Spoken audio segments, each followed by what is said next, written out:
I'm convinced that Ryan is one of the best gunsmiths in the country. And then our second date, I took her out shooting. She shot a group like 2 or 3 inches at 900 yards. I think you're the first person I've ever heard talk about the ignition characteristics and that role in accuracy.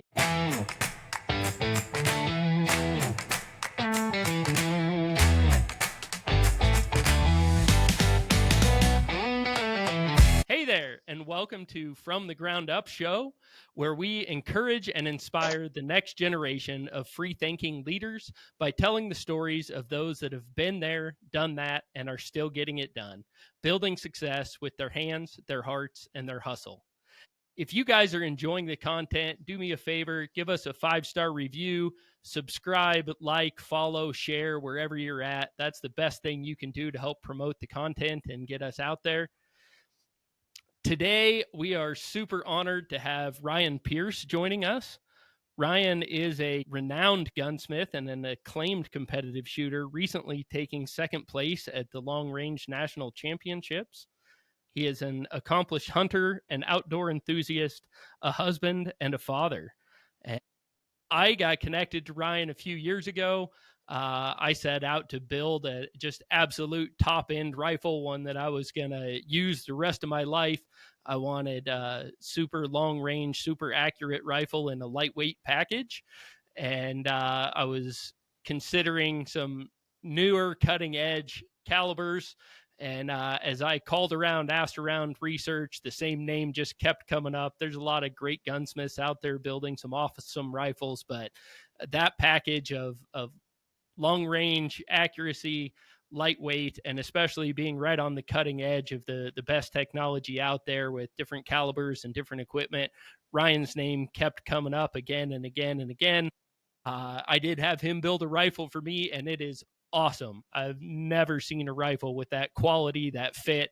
It's been working wonderfully for me for many years, and I'm convinced that Ryan is one of, if not the best gunsmiths in the country. So, Ryan, we are super excited to have you join us. Thank you. Yeah, thanks for having me on the show. It's an honor to be here. It'll be a good time and get to discuss a big variety of topics, I guess. Yeah, awesome.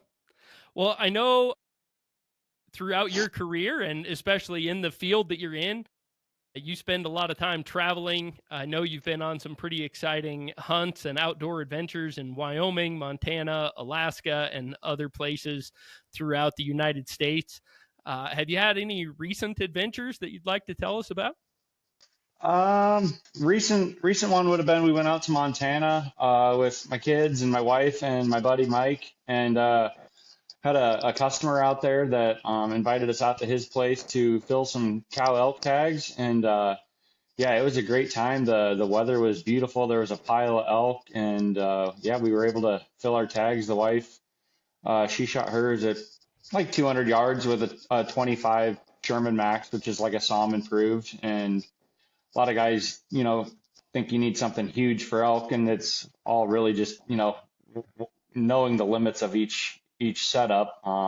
Seeing as it's a 25, we're not going to shoot something way out there with it. And Sean had said, realistically, everything's going to be inside 400 yards. So I'm like, that's zero recoil off a tripod. And for her, if you don't shoot a whole lot, something with no recoil is kind of nice. So that 25 SAUM with those 133 burgers, it took like 2 steps and fell over dead. So yeah, worked out great for her. And my buddy Mike, he was using a 300 WSM. I built him, and 215 burgers, and 10 ringed it. It was like 220 yards, nothing hard at all. And in fact, me and him both did the old on 3. We'll shoot at the same time. So he had one picked out, I had one picked out, and so I shot one, and he shot at the same time, and then Sean grabbed one and got one too. So it was a good time. Yeah, we all tagged out and got a pile of meat in the freezer and got to enjoy some beautiful scenery in Montana. It's out west is a lot different than Iowa. It's I love it out west. I really wish I could move out there, but family back home really wouldn't allow that. So yeah, we enjoy our trips out west with the family. So. That's great. It is beautiful out here. I love it here. I know you mentioned in that story your wife has gone on a few of these adventures with you. She enjoys hunting as well. Is that something she enjoyed before you got married, or is that something that you've Yep. kind of introduced her to? Yeah, that was something she'd always enjoyed, which is kind of something that kind of drew me towards her and kind of hit it off right off the bat. We met and we're talking about hunting and shooting and all that stuff. And then our second date, I took her out shooting and she shot a group like it was like 2 or 3 inches at 900 yards with a 6.5 47 I had. And I'm like, dang, she can shoot too. So I had her shoot a match like a month or two later with some of my my F class rifle I had at the time. I needed some brass that needed formed anyways at the time. So I'm like, oh hell, just let her form brass for me. And she actually won the match forming brass with a backup barrel. So yeah, that was kind of cool way to get into a relationship. So yeah. Yeah. Yeah, that's probably the moment you knew she was the one, huh? When she shot Yep. that 2-inch group at 900 yards. Yep. Yep. Also realized I better not piss her off either. You got to get a long ways away to be safe from her. Yep.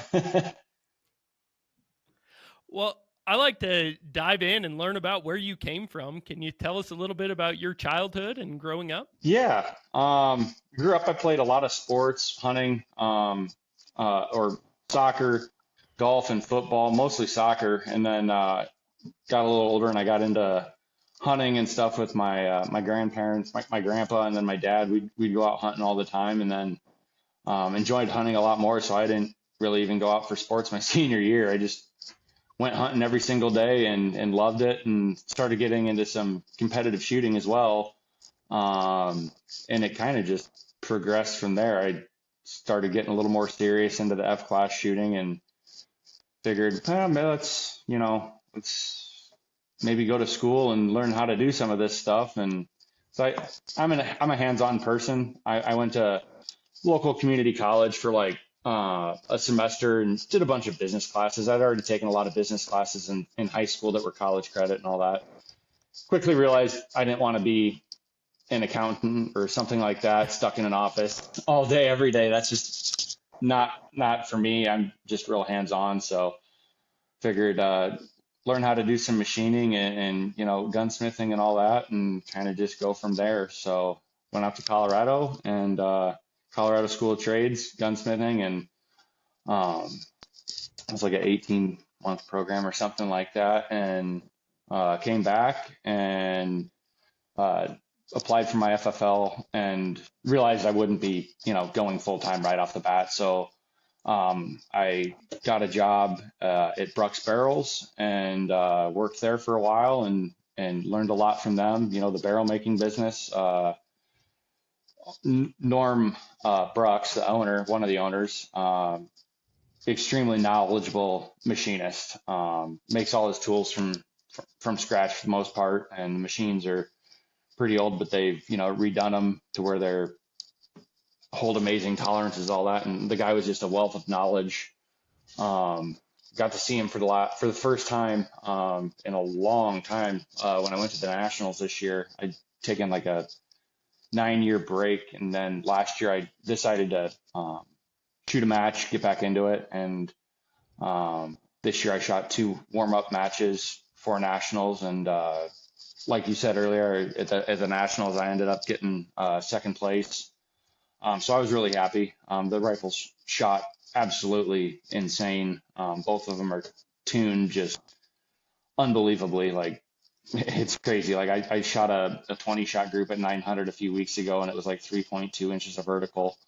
I think it was the first 19 shots, it was like 3.0 inches or something for the group. And then the last shot, kind of the wind took it, opened it up a little bit to a 4-inch total group. But there was a little bit of a breeze out there. But yeah, it was great to see Norm, catch up, see what's all new with them. I also got to work with Jim C. Center Shot Rifles back in the day. Right after I graduated schooling out in Colorado, he had me work for him for a while, and we made a bunch of rifles for Len Backus at Long Range Hunting, the website.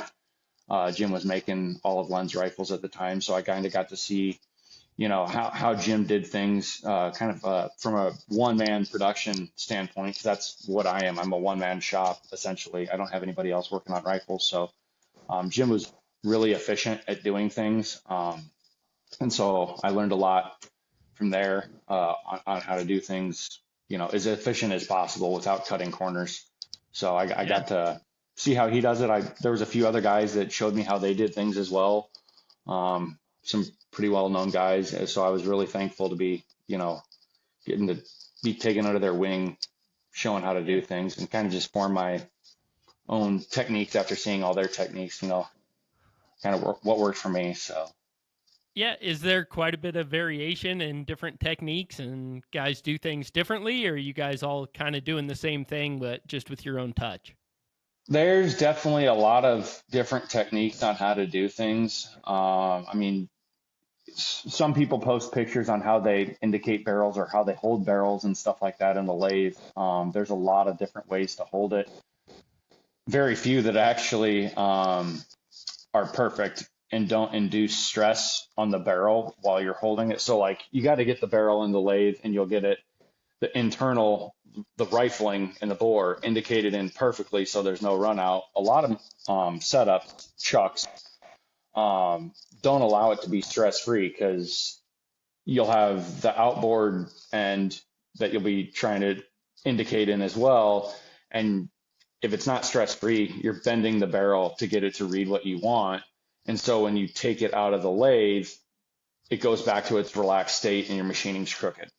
So getting everything perfectly indicated in while not stressing anything is really, really important if you want to have absolute max accuracy. And then having the reamer go in absolutely dead straight as well.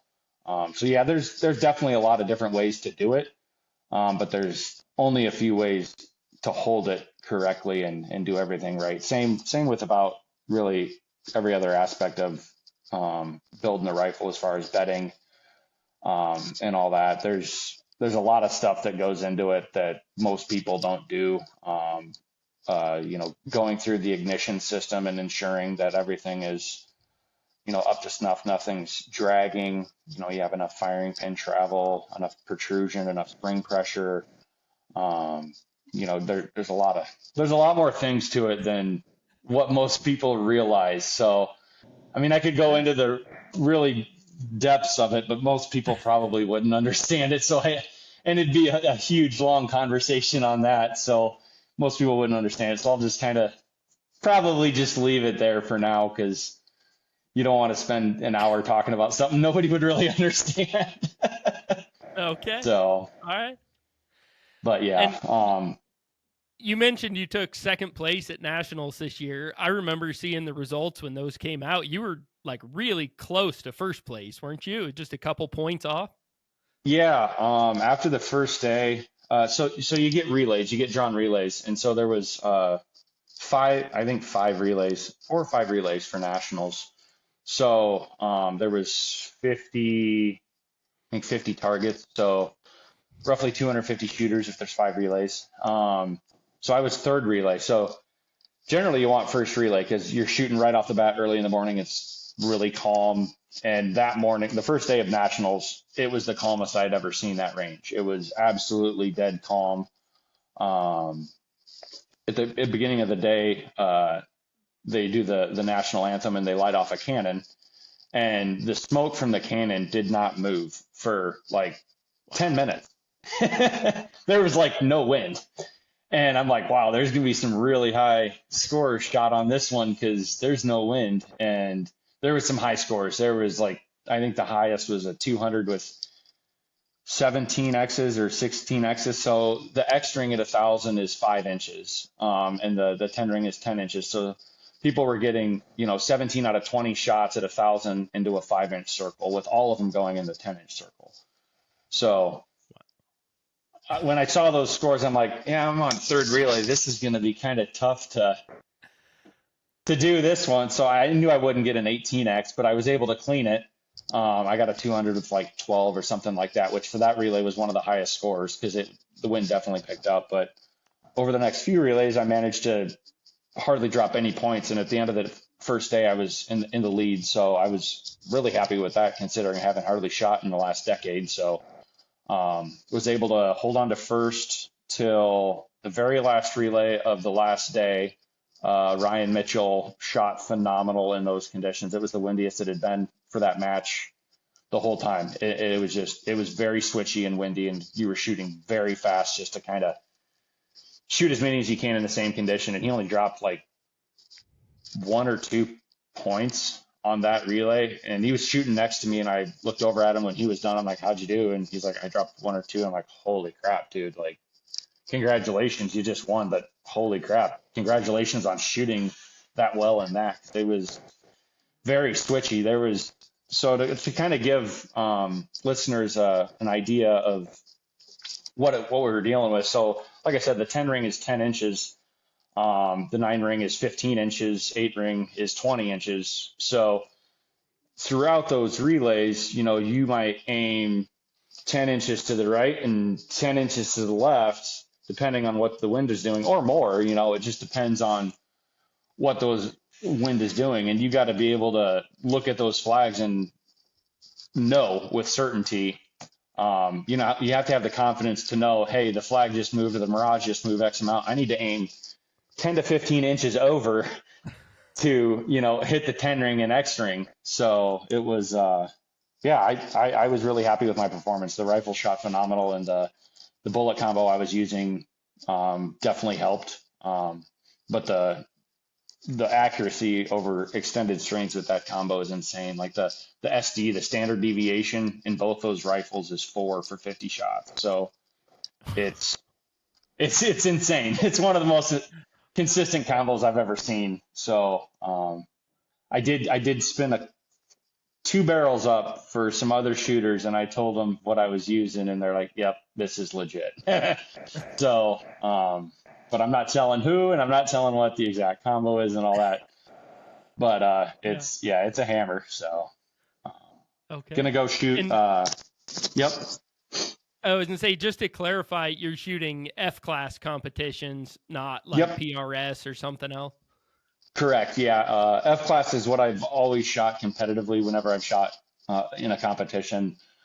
I do have a 900-yard range at the house, at the shop here.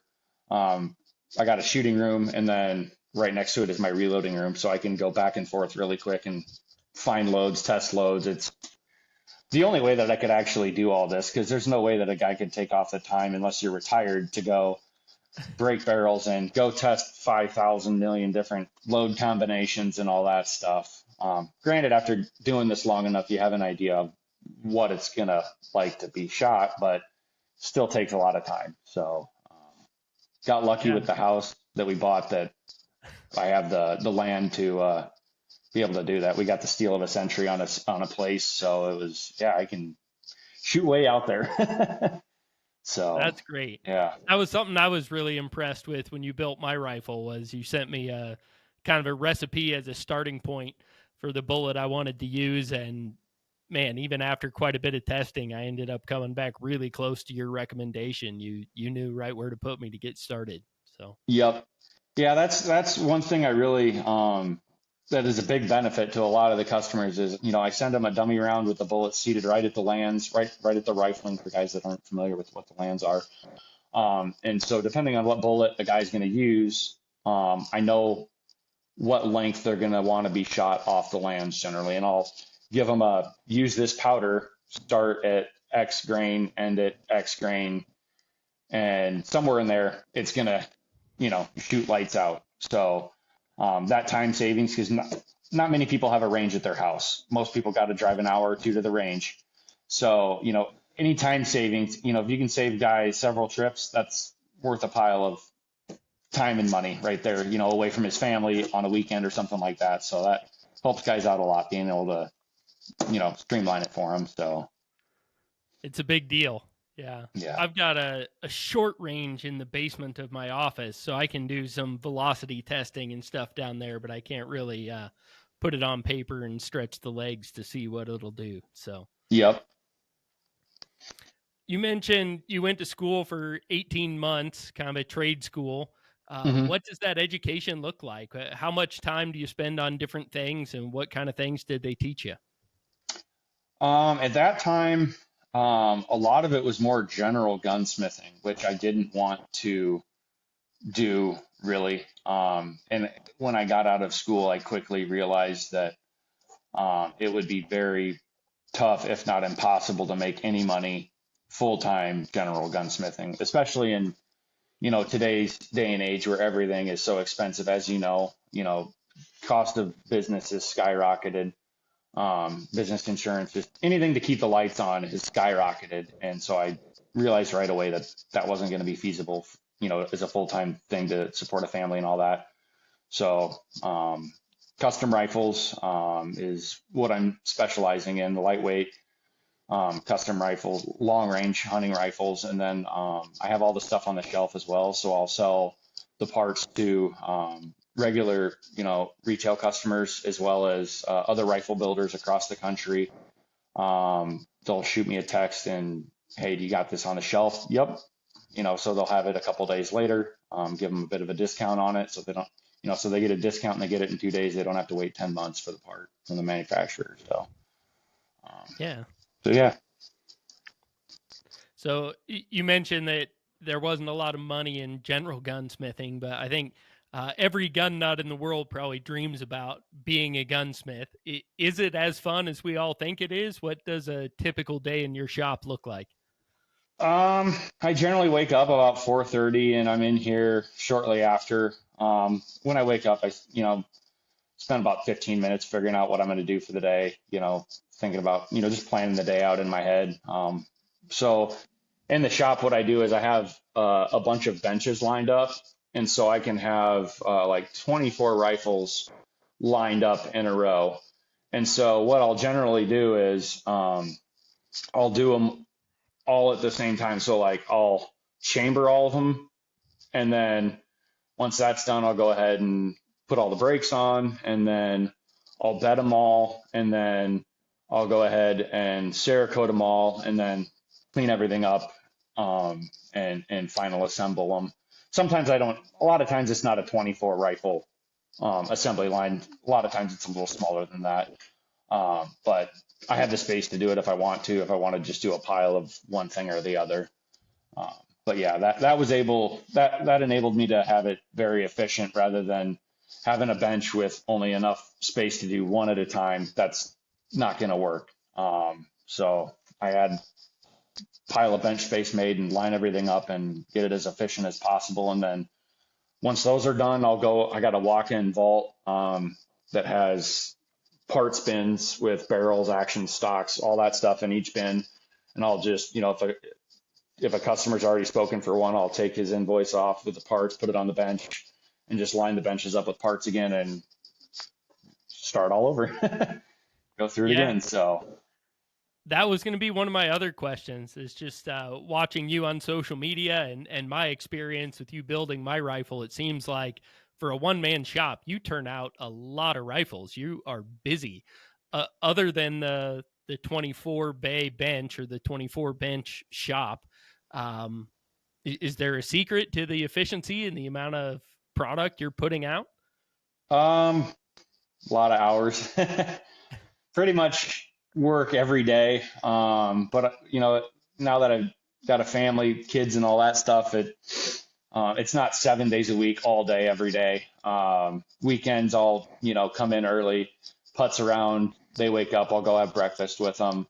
If we're gonna do something for the day, we'll go off and do something for the day. Otherwise, I'll maybe come back out, putz around for a few more hours, and then go spend the rest of the day with them.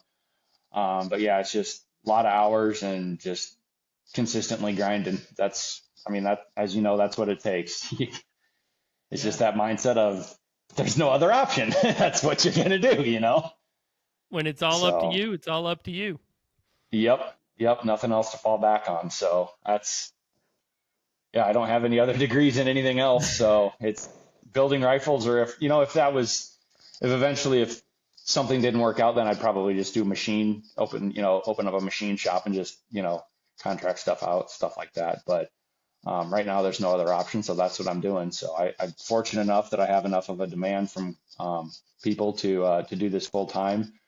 So a lot of what I've been doing is also just building stuff to have in stock. The most popular combos that I do, just build them, have them in stock. A lot of guys, will, well, I was really looking for this color of stock. Well, I got this one in stock ready to ship, or if you want to get that particular combo from the stock maker, it's 10 to 12 months. Okay, I'll take the one that's on the shelf. So most guys will be fine with a slightly different color pattern. So that's what a lot of what I do is just build a lot of stuff to have on the shelf ready to ship. So great. Do you foresee a day where you have somebody else in the shop or oversee a team, or are you pretty committed to doing everything yourself? I've really thought about it. And I have had a guy, right now I have a guy that'll help me out with like little stuff like neck turning brass, certain combinations that I do for guys like a 300 Norma improved. I have the brass is neck turned. So he'll come in once in a while, and I have a little mini lathe. It's called an auto dod. It turns the inside and outside of the neck. So like he'll come in and turn the brass for me because I don't want to get off my actual lathe or something like that just to go neck turn brass. That's not very efficient. So he's pretty much retired, so he's pretty much open whenever. So he'll just come over and do that. Or if some guys want to pay for a barrel to be broken, that takes 100 rounds. So that's time consuming. I'm not gonna stay off the lathe to do that. So I'll have him come over and oh shucks, he gets to come over and shoot some guns. So I was gonna say, are you taking applications? Yeah. So and I've kind of streamlined that too. In the shooting room, I have airlines hooked up with dryer units throughout them coming from the air compressor. So like, every few shots, he'll put the airline in the chamber and it'll cool the barrel back down instantly. So, if I have like my suppressed rifles, with a carbon barrel, they're going to heat up rather quickly with that can on the end. So like you shoot 3 or 5 shots, it's back to room temp in like a minute tops. So that takes all the wait time of cooling out of the equation. So you can shoot fairly fast, break a barrel in fairly fast that way. So he'll come over and, break barrels in once in a while and do that too. So other than that, I've thought about it, and I got a guy that Jim, that I actually apprenticed under a long time ago. He actually ended up moving not too far away from me. And I've thought about, if I was to have him come on and help me, it's like, okay, well, me and him could knock out like 500 rifles a year easily as a 2-man operation. But now I got to go to shows, a lot of shows, to pick up that extra business. And it's like all that time away from a show, and shows aren't cheap to go to. Some of those shows are really expensive to go through. It's like, I don't want to do that because, then at the same time, it's not me building every single rifle. So right now I'm in control of everything. I'm the only one that touches a rifle. So for the time being, I really don't want to expand just to do, well, then there's also the, economic uncertainties right now. Nobody knows what's going to happen 6 months from now. I don't want to go and buy a bunch more machines and hire a bunch of people. It's like, kind of just want to let things see what happens in the next 6 to 12 months. But for right now, I'm perfectly happy doing it as a one-man shop, being in control of everything. That way, customer gets their rifle, I can guarantee that everything's perfect on it because I am the only one that touched it. So, I appreciate that as a customer, knowing that you do it all start to finish yourself. And like you said, when I was looking for somebody to build my rifle, I did a lot of research, and I looked up the top finishes from F-class competitions over the last 5 or 6 years, and a lot of the shooters will name their builder, and your name was on like half of the rifles. Like it seemed like you owned the majority of that market, so that kind of took away any question for me of who I wanted to have building my rifle.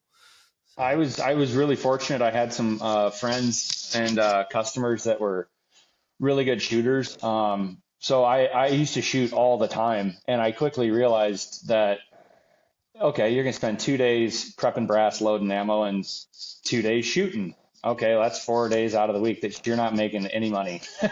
That's not gonna work. So fortunately, I had some customers that were really good shooters as well. So they kind of were the advertisement for, once I went full time, they were the advertisement for me. They'd go to matches all the time and they'd shoot. And fortunately, they won a pile of matches, nationals and stuff like that. So that helped out a lot. And then it got to the point where I just had such a demand for the hunting rifles that I couldn't do the F-class rifles anymore. Um, and it was also, a few other things. The F-class rifles are just so time consuming that with my current hourly overhead with, new shop, new machines and all that stuff, I can't make the math on doing F-class rifles full time Okay. in support of family and all that. So I'll do it for like two, 3 people.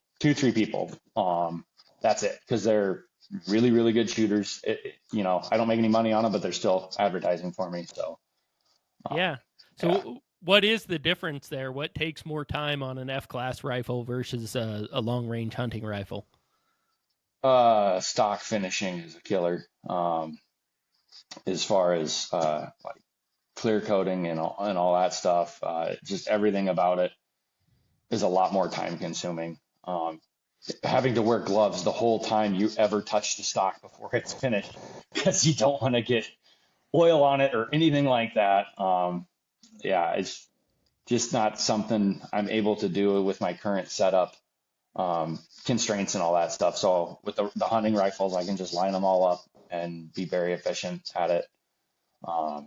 So yeah, that's what I focus on right now. So All right. I enjoy the F class. I just can't. And I got back into shooting, but I'm only going to shoot like 3 matches a year, 3 or 4 a year. It'll be just big matches, nationals. That's it. Because I can shoot behind the house, so it's not like I'm not shooting at all. So like next year, in February, we're going to go to Phoenix for the Burger Southwest Nationals. I'm going to bring the kids and wife down, have a little mini vacation out of it. And then there'll be a few other big matches throughout the year. But it's just so time consuming that I'm not retired. So a lot of the F-class shooters that are really serious about it, they're pretty much retired.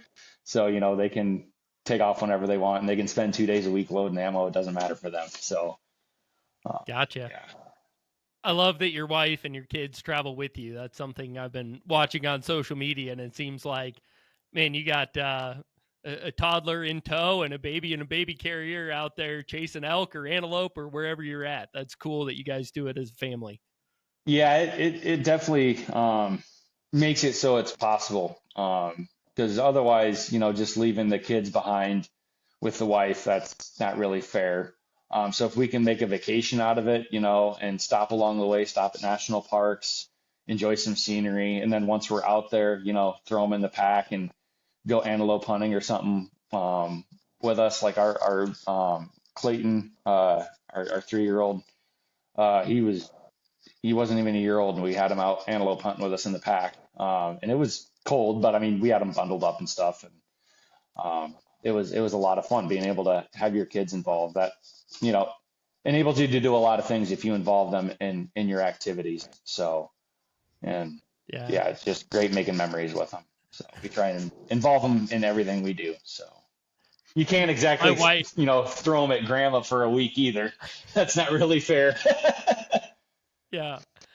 My wife is not a big hunter. She doesn't necessarily enjoy it, but my youngest two kids do. And my That's middle awesome. child, my younger daughter, I had her out in one of the packs with all bundled up in her snowsuit with headphones on, mule deer hunting. I think she was like 5 or 6 months old. So she's literally been doing it her whole life. I hope she sticks with Yep. it. But That's awesome. so something I was wondering about, and I imagine there might be a different answer for F-class shooting versus long range hunting, but do you have a favorite rifle platform that you like to use? Uh, for hunting, it really depends on um, what I'm going after and the terrain.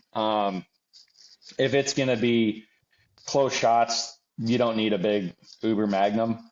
But if, it's a lot of open country and it's going to be out there a bit for like elk or something like that, or just big game in general, I'm probably going to take my 300 Norma improved. Um, I'm using the 245 LRHT burgers, and the BC on them is 846. So like you can't ignore that. It's sky high BC. Essentially, with that high of BC, it's like it'd be like shooting a 300 grain 338 burger 100 feet per second faster than the 245, which if you're using the same cartridge, um, is not possible. You would have to up the cartridge and the size of the cartridge substantially to do that. So in a lightweight setup where you can still spot your hits and have pretty much the ultimate in long range performance in something that doesn't kick the snot out of you, that 245 burger is really the way to go. The 28 Nosler is definitely a laser. It just has a lot less barrel life.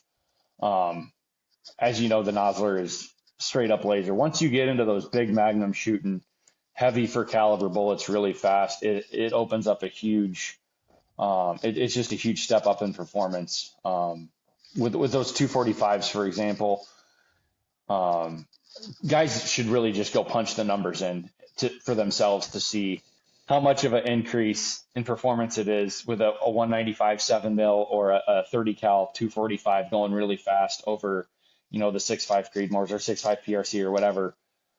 It's a massive difference. Even in like my 22-inch barrel for my Norma improved, some guys were like, "Oh, you neutered the cartridge." It's like, no, I really didn't. I still have enough energy and velocity to, take an elk at like 1,400 yards, which I'm not going to do anyways. So why do I need a 26-inch barrel with a suppressor on the end of it?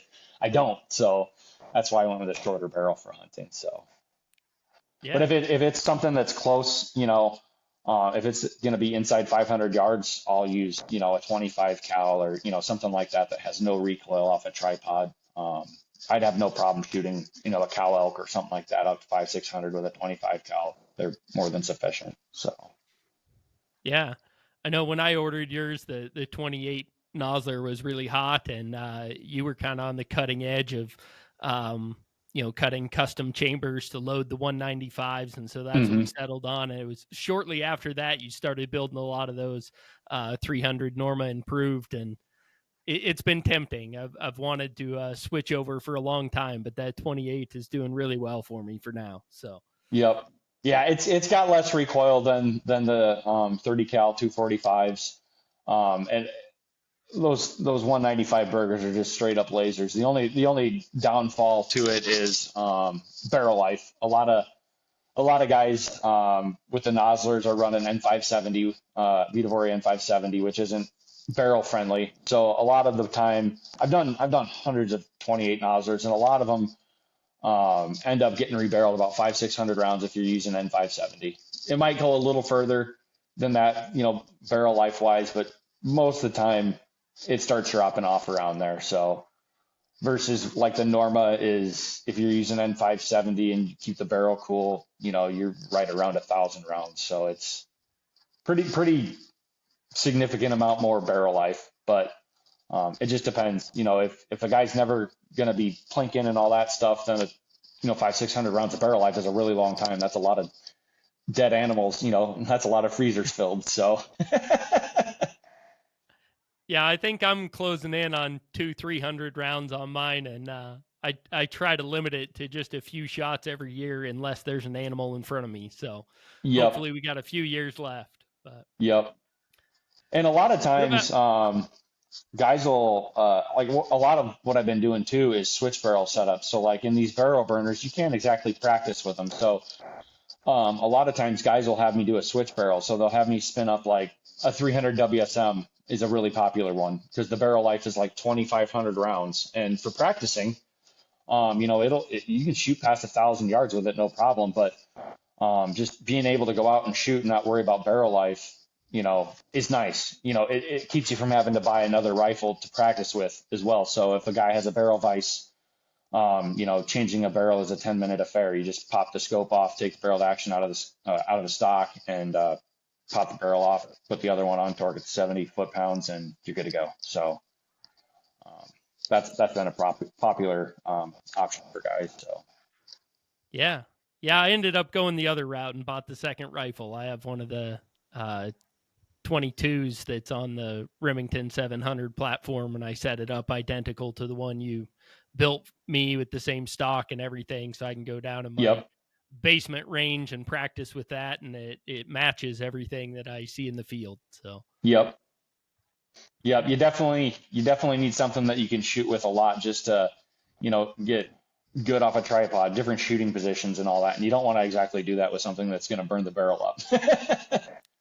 exactly. So, So diving into other components, is there an action platform or a brand or anything like that that you just absolutely love and are dead set on for building your own rifles, or that you would recommend to a customer? I use a lot of the Defiance actions for anything that is not a Norma improved. The Defiance actions are dead straight, and the ignition system on them is awesome. I don't have to remachine anything. The nice thing is they time and headspace the same. So like a lot of times what I'll do is I'll get a bunch of barrels or a bunch of actions and stocks vetted, and I have a bunch of barrels on the shelf that are chambered in a whole bunch of different stuff. So like I got all these rifles that are done, and then the customer will be like, I want this rifle. Okay, let me go grab that barrel that's already Cerakoted on the shelf, and I'll put it on there, and the engraving and everything lines up, headspace is perfect and all that. And then, I'll bed their scope into the rings, and, a few days later, the gun ships out to them. So that's one really nice thing about the Defiance actions is they time and headspace the same. Not other action manufacturers are able to do that. Some of them are. But the other benefit to that Defiance is it's super lightweight. The Anti-X is like 24 ounces for a long action, steel action. That's pretty hard to beat. If a guy wants the Norma, then a lot of the times I'm using the Bat Vesper, super lightweight action. I think it's like 6 ounces heavier. Maybe not even, it might not even be that much heavier. I think it's like 27 or 28 ounces actually. So it's a light setup and it's super straight. Ignition's great on it. I don't have to fix anything. On the Vesper's got bigger threads, which is nice for the Norma. So the Norma is such a much fatter case than your standard Magnum cartridge that you need a bigger shank on it. Otherwise, your wall between the chamber and the bottom of the threads would be smaller. So like the Bat has bigger threads, so you need a bigger shank. So there's just a lot more meat between the chamber and all that in the bottom of the thread. So you don't get bolt clicks or anything like that due to an insufficient amount of wall thickness. So those are the two main actions I use. Otherwise, if a guy's not concerned about weight for the Normas, I use a lot of Borden Bigfoots. They're a few ounces heavier than the Bat. They're a super straight action. Borden, he builds a pile of stuff for the F-class community. One of my rifles is on a Borden. It's insanely accurate. Both my F-class rifles, one's on a Bat, one's on a Borden. They shoot the same load, identical. The only difference is seating depth is like 4 thou difference, and that's because one barrel has a few more 100 rounds than the other on it. Otherwise, they're identical, which is nice.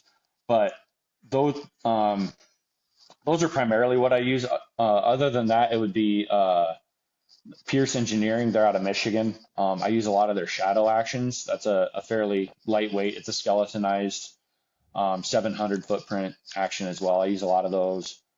That would be primarily what I use the most of. I've had a lot of issues with some of the other manufacturers having to remachine a lot of stuff with the ignition systems to get adequate firing pin travel.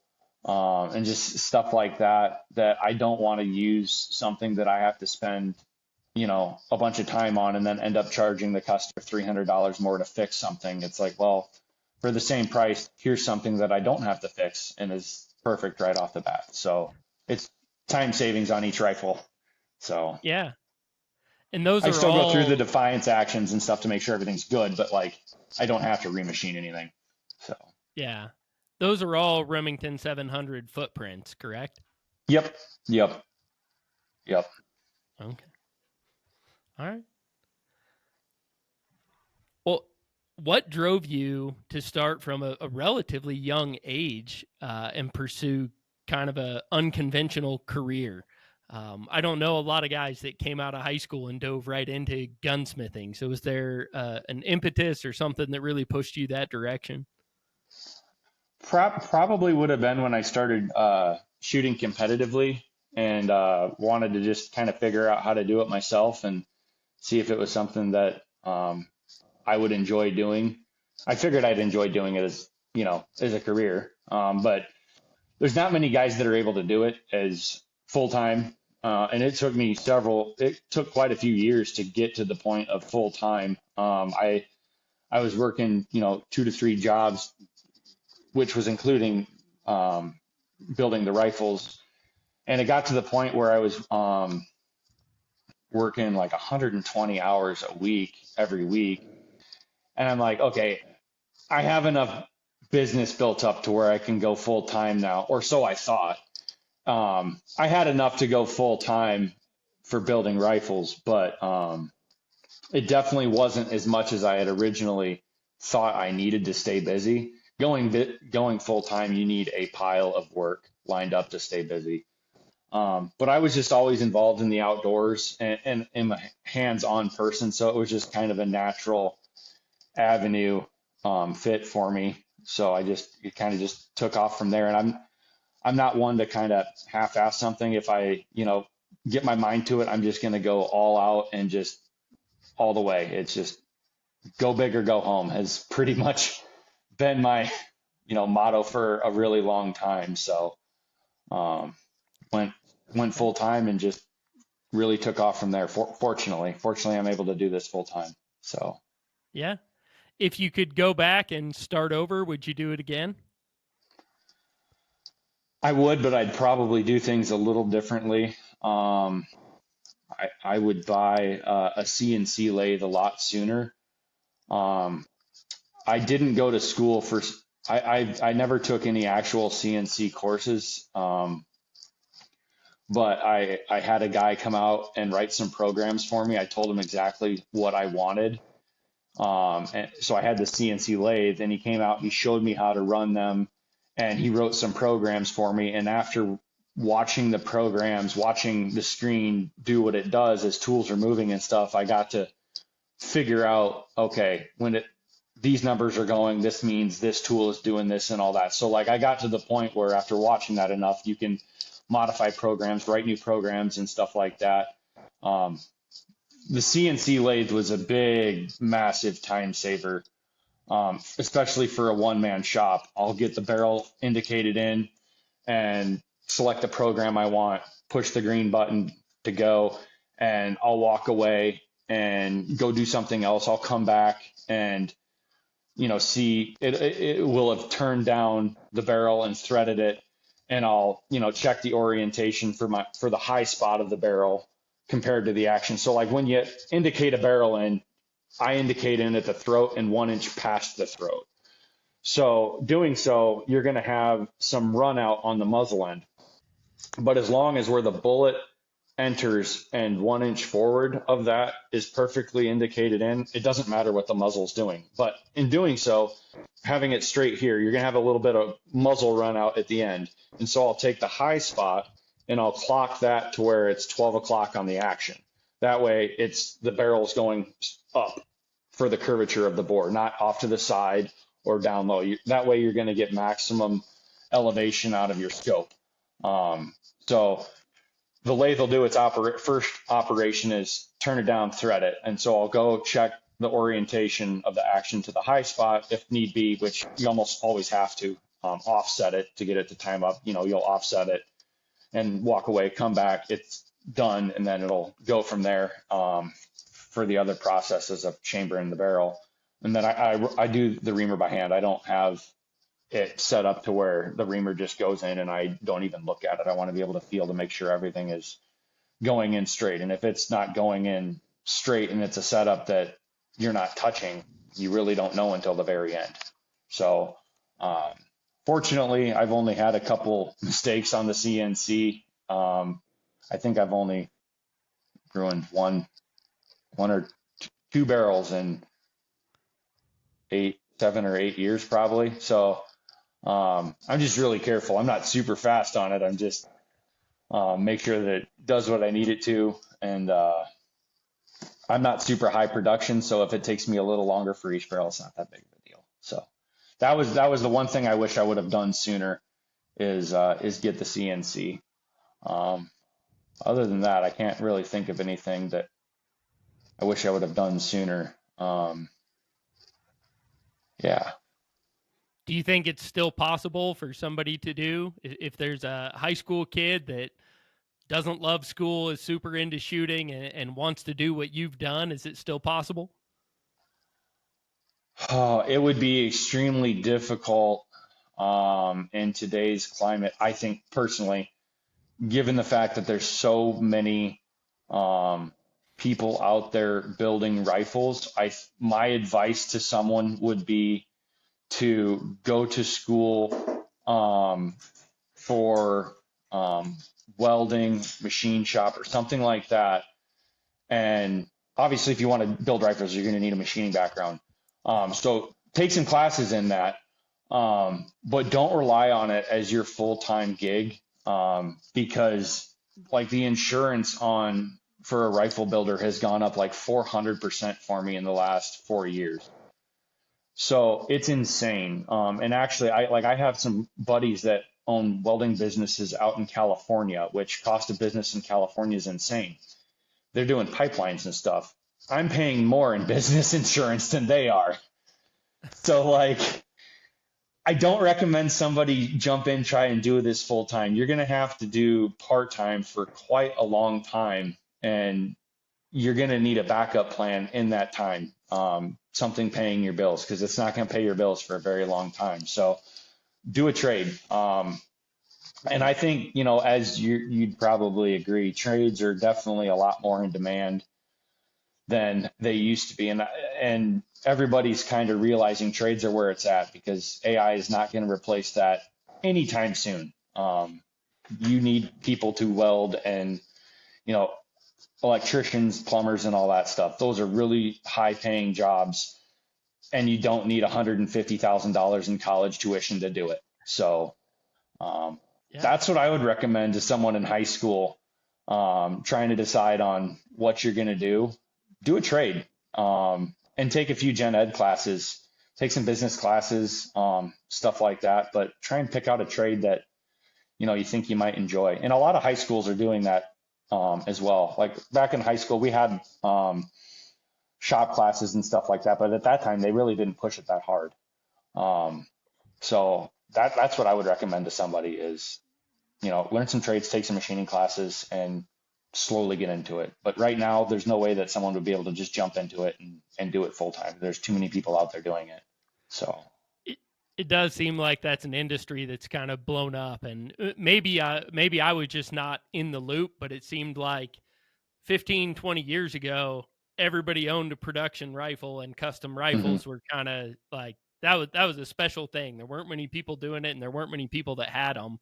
And in the last decade or so, it seems like that's shifted, and the semi-custom or full custom rifle has really become mainstream. There's a lot of people building them, and also a lot of people buying them. Is that accurate?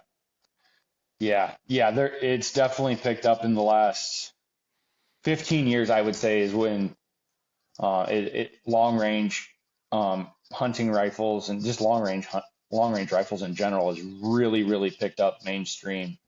I would say probably PRS style matches are a huge factor in that, because a lot of guys want to dip their feet.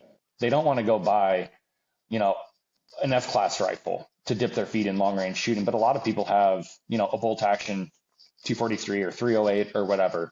They can go dip their feet in it, and if they really like it, they'll go from there and they'll buy a long range rifle designed around whatever they want to shoot. But I would say that was a big factor in, as well as the long range hunting shows from the big name custom rifle builders. That was huge as well. Having those shows all over TV. That really got people really interested in long range shooting as well. So yeah. So for the novice that's listening, can you help us understand what are the primary differences between a production rifle, maybe a semi-custom rifle, and then a full custom rifle like you're producing? yeah, it's gonna pretty much come down to the quality of components used, as well as the amount of time that the company is able to put into each one. Your basic factory rifles, off the shelf $500 rifles, obviously they're not going to have an action that's as high of quality as like a Defiance or something like that, just because time constraints for, you can't put a $1,500 action in a $500 rifle. It just doesn't work that way. But the $500 rifle, it allows you to, dip your feet into it. And for a lot of guys, that's all you ever need. If you're never going to shoot an animal past 200 or 300 yards, and you can have a factory rifle that shoots much further than that, obviously. But, the vast majority of hunters out there aren't going to shoot something past 300 yards. So that's where the factory rifle is primarily used for. If a guy wants to get serious about long range hunting, you could take your factory rifle and you can do hand loads and you can start to get her dialed in even more. But it really comes down to how accurate do you want that rifle? And the more accurate you want it, the more expensive that's going to become, just because prices are going to get more expensive for the parts and also the time involved in the labor. You can't have a rifle that's bench rest accurate consistently for, say $1,000. You might get lucky if you were to buy a bunch of them, and you might get some that do shoot really, really good. But when you're going to the custom rifles, if they're built properly, every single one is an absolute hammer. And that's because you're using quality components put together properly. So like, for instance, I bet a scope into the rings. Most people just lap rings, or some of them don't even lap the rings, and then they put the scope in there. Well, in a lightweight Magnum, your scope's going to slip over time, guaranteed, because you can't make the rings are not going to be an exact perfect fit for the scope, because scope diameters vary for the same model, same manufacturer. They're going to vary slightly. So like betting it just takes it out of the equation. It's a perfect fit in that set of rings. It can't slip due to recoil. It's a suction fit. I use release agent, so it's not like permanently glued in there, but it's such a good fit that like if I take the top caps off the rings in a light hunting rifle, I can pick the rifle up by the scope with the top caps off. It's a suction fit. So like that's never going to slip due to recoil. There's just a lot of things that I do that bring it to that next level of accuracy. And a lot of people don't realize also that the ignition characteristics of a rifle is huge for accuracy. And companies can't do that in a more economical setup. They're just, they have time constraints, overhead constraints, and all that stuff. So it really comes down to what a guy wants. If a guy, is fine with, a factory rifle and what its limitations are, awesome. If you want a semi-custom, awesome. If you want top of the line, where everything is perfect every single time, sure, give me a shout. I'll hook you up. I have a pile of different options. It just really comes down to what all a guy wants out of it. As with anything, what's your hobby? How much you want to spend on your hobby. Yeah. But the other thing I tell guys, that guys realize too, like a lot of the guys that I build rifles for, they go on a lot of hunts, and a lot of those hunts out west and, going all over, that's not cheap. And so if a guy goes on a lot of hunts, having that peace of mind, knowing, hey, my rifle will shoot 3 inches at 900 yards all the time, that's a huge boost of confidence. That cuts down how well you have to read the wind as well. If you have a big Magnum that's shooting really tight, then you can misjudge the wind slightly more. So that it just increases your odds a little bit more and gives you that extra boost of confidence when you're out in the field. Not everybody's going to shoot 900 yards, and honestly, not everybody should shoot 900 yards at an animal. I mean, you got to practice a lot to be able to do it consistently and ethically. I mean, ethics is a whole nother can of worms, but like I look at, because I've had guys ask me, what's your max range on an animal? Well, that depends what gun I have. That depends on how windy it is, what animal I'm shooting at. There's just so many factors. I've had it where 500 yards is my max because it's 20-mile-an-hour winds, but I'm shooting a big Magnum, so I'm fine. But other days where it's, dead calm, my max range is a lot further than that. But having a rifle that I know is going to go exactly where I aim, that's a huge confidence boost. So it is. I can speak to that as well. I know the rifle you've built for me, that's something I've been amazed by, is the consistency, even changing some pieces of that formula. I think I've cycled through 3 different powder bullet combinations and getting dialed in on the one that I wanted, and even just switching powders, primer, bullet, everything. I adjust my zero by an inch or two. And yeah, I started with it unsuppressed and put a suppressor on it, and I had to move my zero a half inch. It was just nothing. And even this year, I realized, like I said, I try to limit the rounds that I put through it. I'm trying to make that barrel last.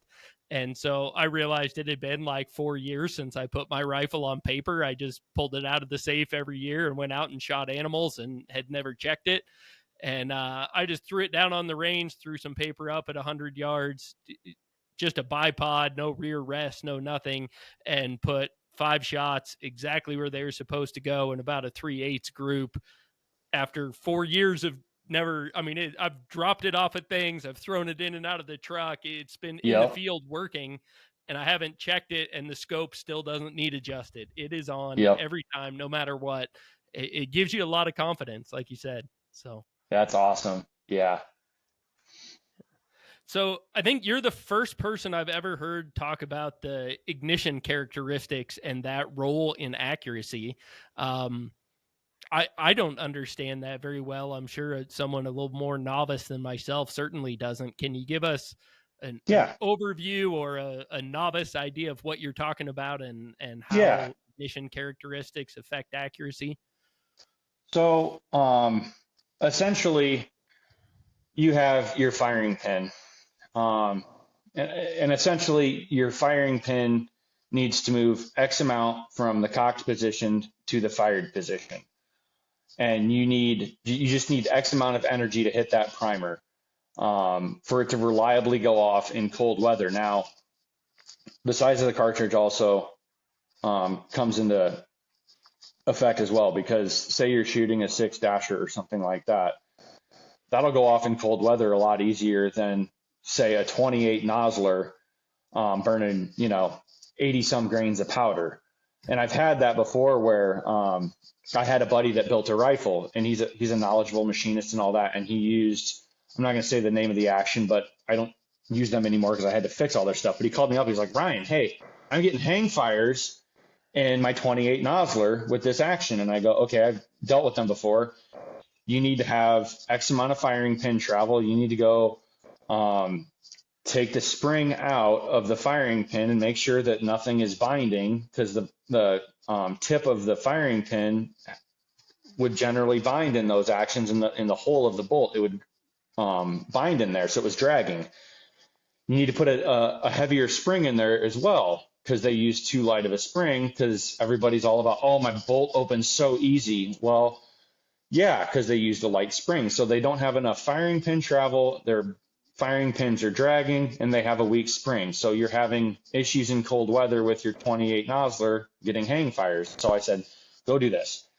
And he calls me back a day later. He's like, hey, it's shooting bug holes, and it's like 10 degrees out. He's like, I did what you told me to. I'm like, I figured that's probably what the issue was. But so essentially you need, ideally you need 250 thou firing pin travel. And you need, I like to use at least a 24-pound spring. And you can't have your cocking piece dragging on the shroud. You can't have anything dragging. You need a nice, clean ignition. And so that's really important for these big magnums, especially in cold weather. And something that I always check, because if you have something that's not quite right, your gun is not going to shoot near what it should. And some of these actions have like hangers. And so if you turn the hanger around, the trigger hanger, you'll get a different amount of firing pin travel. And so I've had that before where I just wanted to try it and turn it around, shoots like crap. Turn it back around, it's one hole. So it makes a huge difference as far as consistent accuracy for a rifle. That's just one of the things. But ignition is a huge thing. If that ain't right, you're going to have issues. It's not going to shoot, good groups, and your ES is not going to be great and all that. So all those factors are big. So, thank you. I appreciate that. Like I said, I think you're the first person that's brought that up in a discussion of accuracy. So I learned something new today. There's a few guys that I know of that are sticklers on that as well. But people don't advertise. You don't really tell people how you make a better product using the same exact parts. So like, it was kind of a brief overview on how it's all done, but like, there's some other guys out there that do it, and their rifles shoot because of that. That's one of the important things for a Magnum in cold weather hunting is ignition. So you'd be surprised at how many action manufacturers out there have insufficient firing pin travel or weak springs, or this is dragging, that's dragging. There's quite a few of them out there. So if you're not checking it, you have no idea if it's right or wrong. There you go. That's the reason you need a great gunsmith, because the average shooter probably doesn't even know how to check that. So yeah. So speaking of the average shooter, for the average shooter, recreationally or hunter out there that wants to improve his skills, what would be your recommendation of the one skill or the one thing that they could do to improve their shooting, I guess with the greatest value, the biggest improvement with the least amount of effort or money? Well, without spending any money, the one thing that you'd want to do is get a consistent setup to where when you're shooting, you can spot your hits. You want to get it set up on the rifle directly in line with the rifle. So it's recoiling straight with you. If you're off to the side, more than likely it's going to recoil off to the side. If you're straight in line with it, one thing that helps is having spikes on your bipod feet. That really digs into the ground and keeps it from hopping all over the place. But messing around with different ways to hold the rifle to where it recoils consistently. If it's not recoiling consistently, you're not going to shoot tiny groups consistently. That would be something that I would recommend practicing on and being, conscious of when you're shooting. As far as a piece of gear that would help shooting consistently, probably the biggest thing that I would tell guys is glass. I'm a really big stickler on glass for the scopes that I put on rifles, because a lot of scopes out there can't handle the recoil of lighter weight magnums. Now, a 15 to 20 pound 6.5 Creedmoor, not many scopes are going to fail on that because there's no recoil. But if you go down to, say, an 8-pound with optics 28 Nosler or 300 Norma, now all of a sudden that's a lot more recoil and jolt on an optic system, and not many scopes can hold a zero with that setup. And I have a jig that measures it, so it's a solid billet chunk with 2 pick rails on it, so you can mount 2 scopes on it. And so you'll put the scopes on there, and then you'll mount the jig to your rifle, and you'll line the crosshairs up at 100, so the scopes are at the same spot as each other, and you'll just start shooting. You don't care what the groups are. What you're going to do is you're going to look at the crosshairs. If they move apart from each other, one of those scopes is moving. The reticle is literally moving due to recoil. And there's a lot of scopes out there that I've tested, even $2,000 plus scopes, that the reticle will move 3/8 of an inch or more in 10 shots at 100. Wow. And yeah. And so guys expect,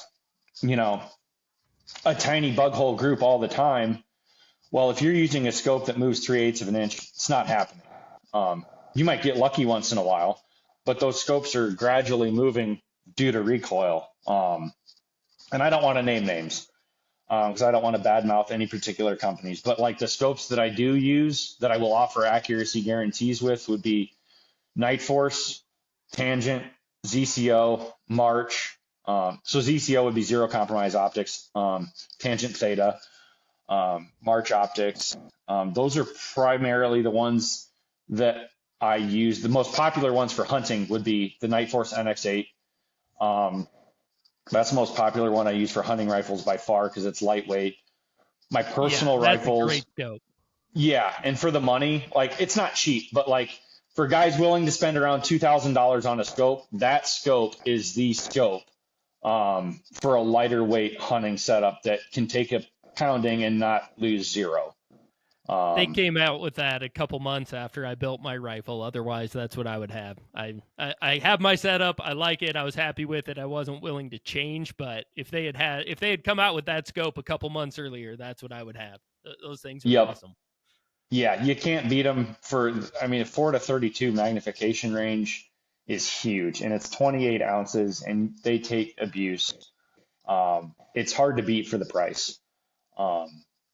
I use the 4 to 20 ATAC-R on all my hunting rifles. I'm not worried about the extra 7 ounces. That ATAC-R is absolutely bomb-proof. I've never had an issue with them, and they've taken some massive beatings and not lost zero. So I've had really good luck with those. I've used some of the other scopes, and there's other scopes out there that will hold a zero from recoil, but they are not a durable scope long term. I've had some scopes where, over the course of a few years, I would have like a 10% failure rate from customers where like the parallax or something like that would go out.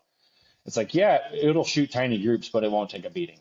So that's why I use the Night Force. They might not have Tangent or ZCO glass on them, but they'll take a beating. I'm not saying that ZCO or Tangent are not durable scopes. I'm just saying that for a hunting rifle, the NX8 and ATAC-R line, you can't beat for durability. So that's primarily why I use them on all the rifles. So that jig that you have, is that something that you manufactured or did you buy that somewhere? I found it online, and last time I checked, the guy that was making them is no longer making them. And there's a few people that have posted their results as well on Accurate Shooter, the website, with that jig. It was Field and Cave Outfitters was the name of the company that made it. And a lot of people want to say, well, my rifle shoots tiny groups. They wanted to refute the evidence of people that have tested a pile of each brand of scope. And so it gets to the point where I don't care what you use. If you want to use this X brand scope on the rifle, I will build it with that. I will not guarantee accuracy with it. And other builders that have done the testing as well have got to the point where they don't care. They're not going to try and sway your mind. You can't, that jig does not lie. Seeing it, that shows the results. There's no lying. So use what you want, but I'll use what I know 100% will take the recoil. Now, if like I said earlier, if you're 15-pound rifle, 6.5 Creedmoor, you don't need something that's absolutely bomb-proof. But if you're going in the backcountry on that once-in-a-lifetime hunt, or it doesn't even have to be a once-in-a-lifetime hunt, you just want that peace of mind knowing that, oh, crap, I dropped my rifle, that it's not broke. Yeah. So. Yeah. I love talking with you and following you on social media. I learned so much. And I remember when you started putting out some of the tests with that jig, man, I was fascinated. I watched every post, watched every video. It's pretty cool that you put the time and effort into that to do that kind of testing. So, Yeah, it took a lot of time. And I mean, there's always new scopes coming out. And I've had some scope companies want me to test, and it's like, and I've had action companies want me to, go over their product and all that. It's like, guys, I'm a one-man shop. I don't want to go test every new product that comes out because time is money. Not to make it always about money, but it's like I can't take the time to go and test all the new products that are coming out. I'm going to go with what works, and other guys will test it as well. If it, shows promise and all that, then I'll test it, but I'm not going to test every new thing that comes out. yeah. Well, feel free to give them my name. I will happily receive some free stuff and test it out and send it back to them. So. Well, they weren't gonna give it to me for free, but hey, we'll send you this for a while and you can use it. It's like I've had, guys want to send me barrels. It's like, you realize how much time it takes to chamber up a barrel, break a barrel in, do proper load development and all that stuff. Like, that's not a quick endeavor, No. So. No. Well, we dove into scopes a little bit. Can we dive into some of the other accessories and maybe what some of your favorites are, or the ones that you've tested and like? We were talking about scopes. So what about rings? What do you like for rings nowadays? I would say primarily what I use would be the Night Force ultralight rings. Either the 4 or 6 screw. It just depends on if the scope base of the receiver allows for 6 screw or not, and if the cartridge that I'm building the rifle in needs 6 screws. Obviously, you don't need a scope bedded in 6 screw rings if it's a 25 Creedmoor. There's not much recoil on that. But I primarily use the Night Force ultralights, and then I bed the scopes. And I've seen other scope rings out there that will widen out as you torque them down, and you keep torquing them down, like the side bolt. You keep torquing it down, and the rings will widen out. So like you could put your scope in there, and it's a snug fit. As you start torquing it down, all of a sudden, since it widens out, your scope becomes sloppy in there. Well, if you don't bed it, your scope's going to slip due to recoil, guaranteed. So everything gets bedded. I mean, I've even seen $400 one-piece mounts slip due to recoil that weren't bedded. It doesn't matter what the scope rings are; they need bedded. If you want that peace of mind of knowing it's not going to slip due to recoil, it's got to be bedded. And it also, besides slipping, it makes it to where there's no stress, because if it's bedded in there, it's 100% stress-free. Nothing's binding and all that. So that's just, that's primarily what I use for rings. Occasionally I'll, if I use like a ZCO scope, I'll use their rings and bed the scope in there, but Night Force ultralight rings are primarily what I use. So, And you mentioned bipods. I know you like bipods with a spike on the end. What's your favorite? I'm really a fan of the MDT, the SkyPod. Their lightweight double pull, I really like a lot. You can use it from a lightweight Magnum all the way up to a 20-pound rifle, no problem. I realize it's not cheap. It's like $850, $900. Obviously, that's not for everybody, but it's super adjustable, and you can go from super low to sitting with it. And it doesn't weigh much, and it's bomb proof. So that's my favorite bipod. But like, if a guy doesn't want to spend that much, there's other options on the market that, you can put the spikes on and all that. Having spikes on the feet is huge for keeping it from hopping around, being able to spot your hits and all that, versus just having the rubber feet on there. If you have something that has no recoil, rubber feet are fine. But, if there's recoil, those spikes make a world of difference in being able to spot your hits. So that would be my favorite bipod. And I didn't just like randomly spend $900 on a bipod. Like, I had a buddy that is a pretty big tightwad as well, and he said, dude, this thing's legit. And I'm like, okay, well, if you're going to spend it, obviously it's not a piece of crap and is worth it. He's like, yeah, you buy it, you'll never buy another bipod again. I'm like, okay, I'll try it out. And I'm like, oh yeah, it's definitely worth it. So tested it out, and for guys that are willing to spend the money, it's definitely something that I do recommend. So, but then having a tripod as well is nice because a lot of times, if you're in mountains and stuff, that tripod just does something that you can't do with a bipod as far as some of the angles go and all that. Plus, you can just leave it sitting there ready to go on the tripod. So I use a lot of those Manners Pro Hunter stocks. They got the Arca rail right in front of the bottom metal, so it's nice, perfectly balanced. That stock's only 25 ounces with an Arca rail, pick rail, and flush cup. So for a lightweight hunting setup, it's really hard to beat. But having a good tripod is pretty invaluable in the field as well, because I would say in the last 5 years, I would say at least 50% of the shots that I've had are off a tripod. So. Okay. All right. And I know you've recently started selling suppressors through your shop. Mm-hmm. You've been shooting suppress for a long time. Do you have a favorite suppressor?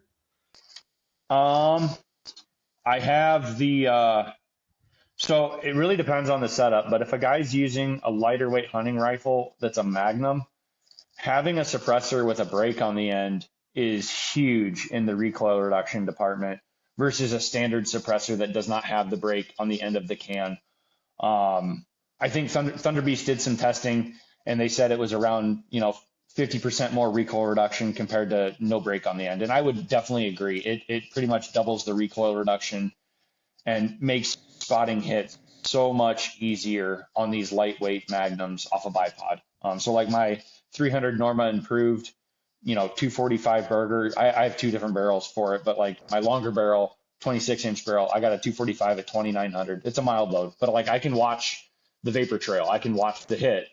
And then on my 22-inch barrel, same thing. I can watch the vapor trail. I can watch the steel just get smacked with that brake on the end of the suppressor. Now, yeah, it's a little louder, but for a hunting rifle, it's one shot. That's it. It's not high volume. And when I'm practicing, I have plugs and muffs on and all that stuff anyways. But anything with a brake on the end for the suppressor is awesome.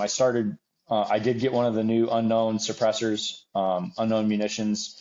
They're a Reaper. That's really lightweight. And I bought one of the directional brakes for the end of it from Salmon River Solutions.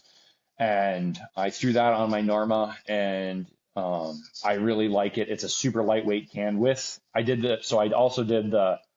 have the option to have it to where it'll mount to a Thunder Beast CB brake. So I grabbed a CB titanium brake from Salmon River as well. So the CB brake, the suppressor and the brake on the end is like 10.8 ounces. So for a lightweight suppressor with a brake, it's really hard to beat. And they did a lot of testing from what I've seen as well as far as durability goes for that suppressor. They torture tested it. They did like 40 rounds with a 20-inch 300 rum and it didn't blow up. Apparently the carbon on the barrel delaminated. It got so hot, but the suppressor was fine. And I've had another brand of, it's not Thunder Beast, but I had another brand of suppressor in the shop that everybody was all gung-ho about because it's so lightweight, and it blew up in like 300 rounds. And it was not 300 Norma that was shot through it either. It was a mild WSM load and a mild 25 PRC load. Blew up in 300 rounds. And I've had other customers that have had that suppressor blow up several times for them as well. So those are the two suppressors so far that I would recommend that are bomb-proof on short barrel setups. So okay. Yeah, it's not a pleasant experience when a suppressor blows up on you. That is way louder than an unsuppressed gunshot. Yes, and it scares the crap out of you. I've experienced that once, and I couldn't hear for about 3 days. So yeah. I don't think I've heard anybody refer to a 245 grain bullet going 3,900 feet per second as a mild load before. No, 2,900. Yeah. Oh, 2,900. 2,900. Yeah. Yep. Yeah. Yeah. Still, in that cartridge. That's a lot of energy. Yeah. That setup's got a pile of energy. That one, I just realized it was too long with the suppressor on it. So I got a shorter barrel, but yeah, that at 2,900 plus feet per second, it had enough energy for elk at like typical elk hunting altitudes, to like 1,600 yards. Like it was insane the amount of energy that combo carries.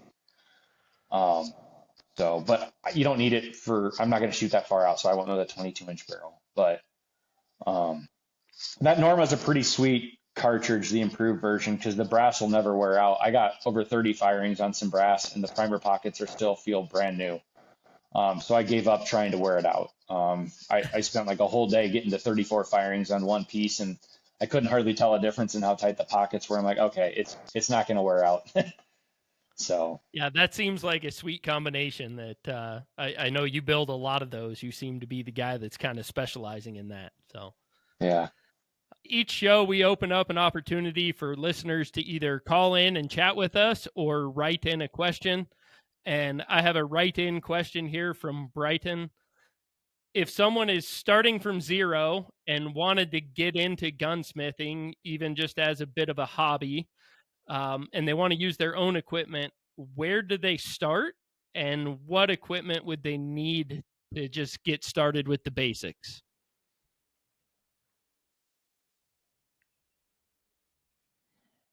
You can get some used lathes on the market, some used manual lathes for a pretty good price. You just got to make sure that it's not absolutely beat to crap.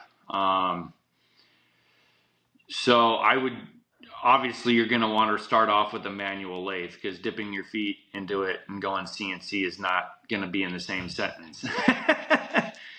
So get a good manual lathe, and maybe go take a few machining classes as well. If you don't have that background with a lathe and all that, go take a class at a community college. Or if you know somebody that would be willing to take you under their wing for a bit, that would be another option as well. There's a lot of videos out there as well, how guys do things. The internet's a pretty big source of information, but you definitely want to go just take I would recommend taking a class at a community college, and learning. Also, learn how to use a mill and all that. A manual mill isn't hard to use, but I would say a background in just a basic machining class would be a great step to take. And then realize that it's going to take a long time for you to build up your business to where you could eventually go full time. But yeah. Okay. Well, we've talked a lot about the technical side of things. I wanted to dive a little bit more into the story of building your business. What was the most difficult step you faced building your business? Probably taking the plunge after I got engaged to my wife. That was the real moment of, okay, I need to really step things up and get things rolling, up production if I'm going to support a family one day. So that was like, okay, I need to build a new shop. I need to get CNC lathes, and I need to get everything set up to where it's optimized and as efficient as possible. That was the biggest step I took, and definitely the biggest step I thought the most about taking, because that's a huge financial step and everything all around. But it was definitely worth it. It was definitely the route that I needed to take. So that would be, starting the business wasn't hard. That's not hard, but putting in the hours and all that stuff to get to where you can go full time, but then going full time just to support yourself, to supporting a family, that's a whole nother can of worms. So. Oh yeah. Getting married can turn a hobby career into, we got to figure this out for real. Yep. And not much time to figure it out. No, it's not hard to feed yourself, but wives require like homes and stuff. She's not going to just sleep in the shop with you. Tiny one room with a sofa and, like a guy in college would be. Yeah. My wife is really low maintenance, though. I better make that statement. She's very low maintenance, fortunately, because I wouldn't have married her otherwise. But Yeah. She grew up on a I farm, a dairy farm, so she knows how to work. She's not afraid of work. So yeah, I got really fortunate in my wife. So Good for you. I can say the same. My wife is pretty low maintenance and a very hard worker, but it's still very different to provide for a wife and a family than, like you said, just a single guy that can crash in a 1-bedroom. So, yep. at what point in your journey of building your business were you most afraid?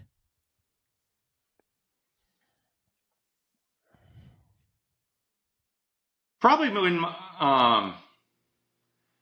I found out that my wife was due with our first child. Now, fortunately, I was still doing well with my business. I was doing good and all that stuff, but like finding that out, that's a whole nother like and it was planned. It wasn't a surprise, but like that just kind of wakes a guy's eyes up even more. It's like, okay, we're going to do this. And obviously I'm not going to be able to spend as much time in the shop as when I didn't have children.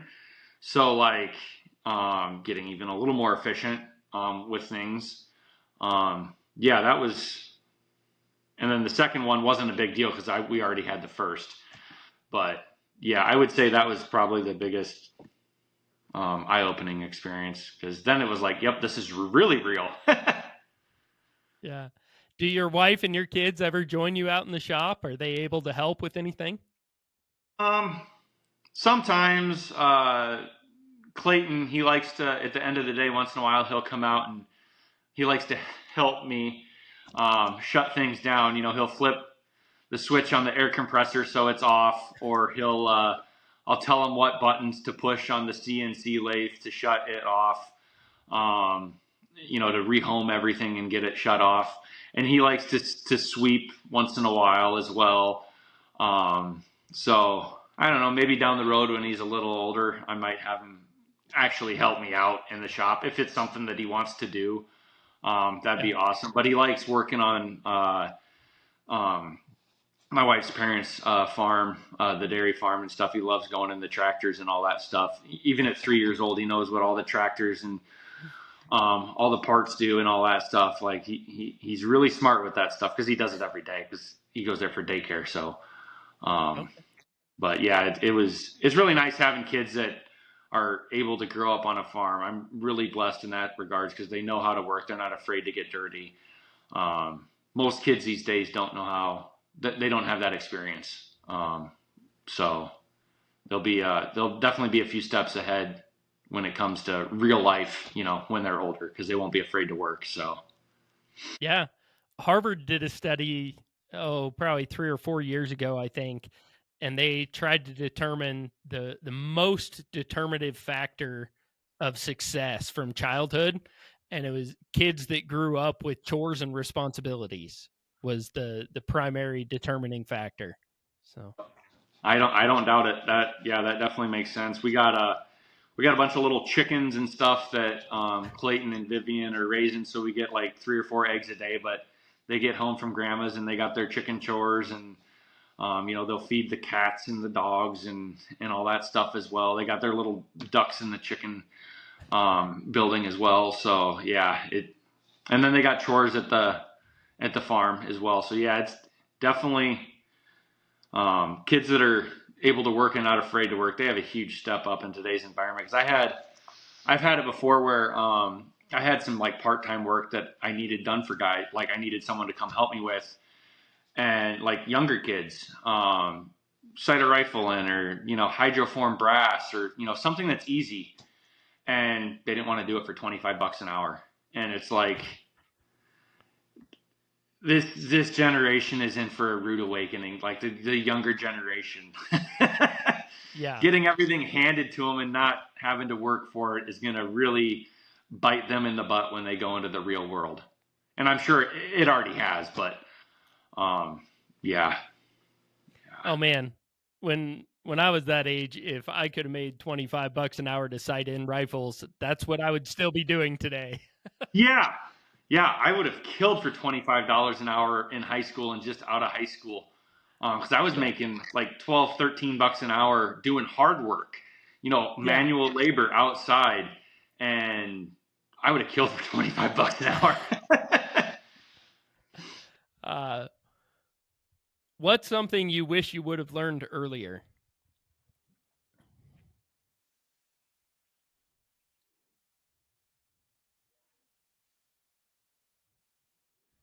How to run CNC, definitely kind of coming back to that. It's definitely a game changer for making everything more efficient. And if I could go back in time to like in college, I would have definitely taken some CNC classes for mills and stuff like that. Because there's a huge demand for that stuff outside of the firearms industry as well. The firearms industry is really saturated with parts getting made by CNC and stuff like that. So like if I was to buy a bunch of mills and stuff like that, I'm not sure if I would really aim towards the firearms industry, just because it's so saturated, everybody making the same part and everything. But yeah, that'd probably be one of the things I'd do. Okay. What has been your biggest win?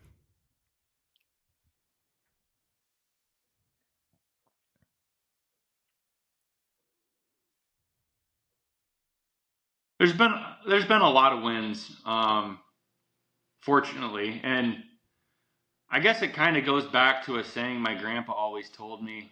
It was he always said, the harder you work, the luckier you get, and it's about the truest statement a guy could ever get. So obviously, like I said, I used to work 120, 130 hours a week, and so I still work a lot of hours. So the harder you work, the luckier you get. So I've just been very blessed with great customers, everything working great for the business, in all sorts of areas. Also, blessed with a wonderful family as well. So I couldn't say that I have one big win. I'm just very blessed that I have a lot of wins. And I guess it just comes from working hard, grinding away. I love that. That's one of my favorite quotes as well. I actually still have that. He had it put into like a poster. I still have that in my office, just so you never forget to keep grinding, That's great. Don't get complacent. What has been your best resource to grow as a gunsmith, grow as a businessman, or grow as a person? I would say my grandfather was the biggest source of influence, resource on me growing up. Well, when he was really young, he was literally dirt floor poor, and through a lot of hard work, he became very successful in life, and that taught me that if you work hard, you can do whatever you want. If failure isn't an option, then you can do a lot of things. And failure for him wasn't an option because he didn't have anything to fall back on. If he failed, his family didn't eat. So his story, and just overall his influence on me has been huge in my life. It's priceless. So he's taught me countless things in life. So that was definitely biggest influence on me. Good. Awesome. Question I ask every guest. Are you a person of a particular faith background? And if so, how has that affected your business journey? Yeah, I am definitely a person of faith. I believe in God, and I do pray all the time. Wife probably doesn't see me pray all the time, but it's really guided me into be a good person and treat everybody fairly, no matter their circumstances in life.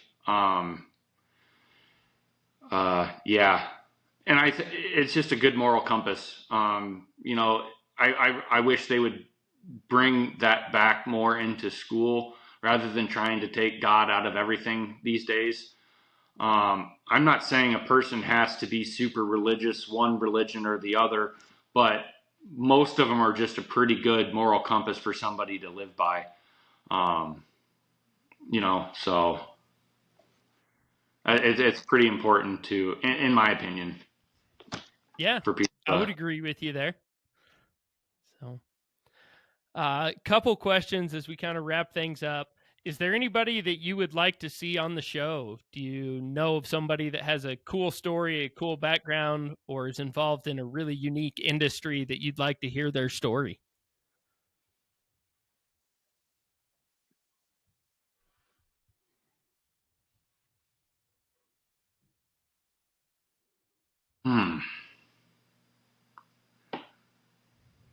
Dang, I wish I had something pop to me off the top of my head. I might have to get back to you on that one. I might have to send you a message on that one later. Well, we're always looking for interesting and unique stories. So yeah, if you think of anybody, please let me know. I'd love to have an introduction. So yeah, I got one guy that I'd probably I'll ask him if it would be okay. But okay. He's definitely done a lot of things in life as well. He has started, from nothing and made a huge success of himself. Super cool guy. I'll ask him. That'd Awesome. be the one guy I could think of off the top of my head. So I don't want to name names without someone being fine with it. Yeah. Understandable. Well, we ask every guest to either fuel or settle the debate. If you have to do a job with a cordless tool, which brand do you prefer? I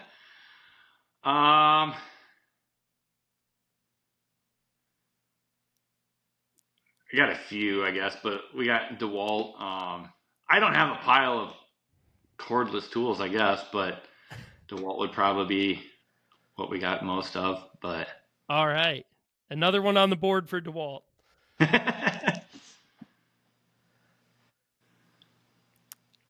I know you've been out to Wyoming, here where I'm from, quite a few times hunting. Do you have any trips coming up in the near future?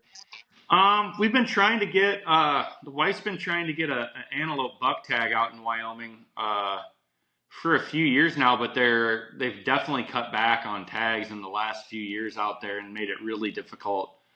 I got a friend out there that he's gracious enough to let us go out on his ranch whenever we get tags or anything like that, and so we've been trying to get her a buck tag. I was able to get, I drew a buck tag, I think 7 years ago, and I was fortunate enough to get I think it was 82 and change for the antelope buck. Nice. So I was really happy with that. It was one of the bigger ones that he's ever had at his place. So it's not like I'm expecting her to get something like that. Like, we're not going after Goliath. We just want her to get something decent, and she just hasn't been able to draw a tag because they cut back due to the winter kills and all that stuff. Yeah. We're applying for other tags and stuff as well, elk and mule deer and a few others, but we just like the antelope hunt. It's easy. We can take the kids out, and it's not hard to, we don't have to go 10 miles backpacking in for the antelope, so it's easy to throw the kids on the pack and go out and get one. The last time we went out, we had both kids, and my son Clayton, he had never shot a gun before at the time, but we saw the antelope, and he was under the impression that he was going to shoot one, and they were 1,000 yards away. And I'm like, no, buddy, you can't shoot it. You've never shot a gun, and it's way too far for you to shoot one. And he started throwing a fit. And I'm like, okay, well, I'm not getting within 500 yards of these things with a little kid throwing a fit. So I said, just be quiet for 2 seconds. So I popped my head up on the hill, and I shot a doe at 960 yards, and then we went up to it and all that, and he was super excited. That was the last time we were in Wyoming. Hopefully we get some doe tags or a buck tag next year. The antelope, meat is one of my favorites. And I think, you always hear people saying, oh, antelope is garbage. Well, I don't think it's garbage, but we also skin it and it's on ice instantly. It's not in the back of the truck. It is instantly on ice, skin off and everything cooled down. And I would rate it as good as the Iowa corn-fed whitetails. So yeah, I'm a big fan of the antelope. But. Yeah, I know in 2022 we had a really rough winter and wiped out a lot of the antelope population. So they've really turned the tags back since then. So, yeah. Yeah, and the unit that we go in is not a highly sought after unit. Our friend has enough land there that, it's not a huge issue to find, a few bands, and also he usually has us come later in the season too. So like they're kind of wintering there. So that helps too. So, okay. Yeah, hopefully she draws a tag for this coming year. So we'll see. Yeah. Fingers crossed for you. Yeah. So if our listeners want to get in touch with you, if they're interested in purchasing a rifle or some of your other products, what's the best way to find you and get in touch? The best way to get a hold of me would be to shoot me an email or a Facebook message. Lately, there's been so many spam phone calls, literally 15 to 20 a day. So like, if I don't recognize the number, 75% of the time it's spam. So like, I'm not going to answer it. If you leave a message, that helps. But like, shoot me an email or a Facebook message, and I will get back to you that day. That's definitely the easiest way. The website, precisionrifles.com, or my email is precisionrifles@yahoo.com. And then Facebook is just the name of the company, or my personal page, Ryan Pierce. Facebook Messenger is the quickest way to get a hold of me, but email, I'll generally get back to you the same day as well. So, or Instagram, Precision Rifles, I'll get back to you on Instagram as well. So. Okay. And if you're okay with it, we'll put all those links in the show notes so that they can get in touch with you. Well, Ryan, thank you so much for joining us. It has been a pleasure. I've really enjoyed hearing more about what you do and how you do it and your background. So I really appreciate you taking the time.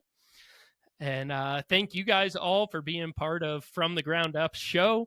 If you want to be a part of a future show, please reach out to me on our website, fromthegroundupshow.com, on social media @FromTheGroundUpShow. And again, if you've enjoyed the show, if you enjoy the content, please help us out. Leave us a 5-star review, like, follow, share, subscribe. Those are the big things that move us up in the algorithms and get it out so more people can hear the show. Until next time, keep grinding.